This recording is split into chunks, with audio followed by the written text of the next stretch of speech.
আসসালামু আলাইকুম রহমতুল্লাহ বারাকাত। স্বপ্ন বিশারদগণের মতে কোনো ব্যক্তির মৃত্যু যখন অত্যাসন্ন হয় তখন সে তিন ধরনের স্বপ্ন দেখতে পারে।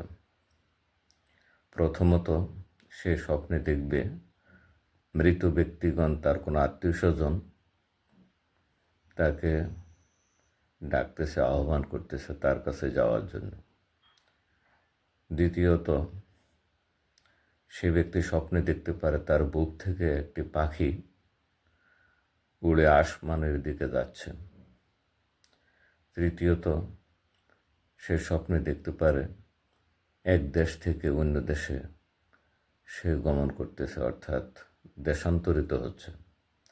এই তিন ধরনের স্বপ্ন দেখলে স্বপ্ন বিশারদগণের মতে ওই ব্যক্তির মৃত্যু অত্যাসন্ন।